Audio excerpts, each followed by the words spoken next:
talk a little bit about, so this gets into what Mark was asking about just a minute ago, about whether or not there are negative angles. Yes, there are. So, in standard position, rotation angles are defined on the coordinate grid with their vertex at the center, 0, 0.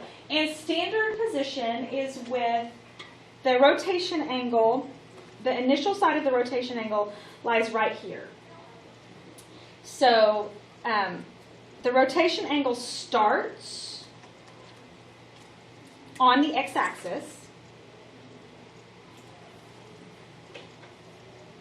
And we also refer to that as 0 degrees. So it's like the angle is closed right now. So it's like the clapper, a clapper thing, you know, that opens and it's closed. And it starts to open by swinging that arm open. And we call this the terminal side where the rotation angle ends or terminates. Positive angles are angles that go counterclockwise from 0. So angles that are moving this way and opening up, going through. So now you know, or now you get to know, why we number the coordinates, the quadrants, the way we do. 1, 2, 3, 4. Because that's the way positive angles open. They open from here and they swing that direction, counterclockwise. So we number the quadrants in the order that the angle would swing through them. Negative angles are angles that move clockwise.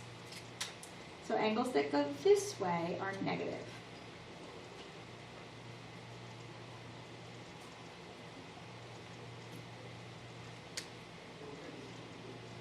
Angles that share a terminal side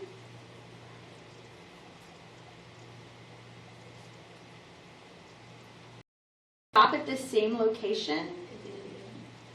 Oh my gosh, ridiculous.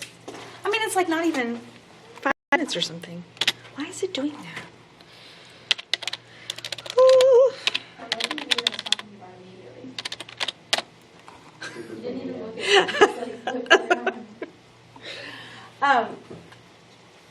Angles that share a terminal side or stop at the same location are called coterminal angles. So they identified these coterminal angles for you. They have the same terminal side, but this one swung all the way from the initial starting point around this way, 225 degrees, but it was moving clockwise, so we call it negative 225. So it's this big open angle. And it shares the same side as this 135 positive angle that went counterclockwise. They have the same terminal sides. We call them coterminal angles. Does that make sense? Mm-hmm. All right, so if you look at this little picture down here, each of these little marks is 15 degrees. So if that helps you a little bit.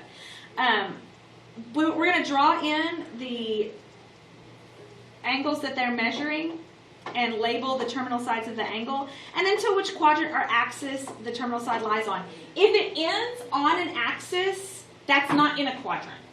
X-axis and Y-axis, they separate the quadrants, they're not in a quadrant. So it can end on an axis, and those are called quadrantal angles. We'll talk more about those later.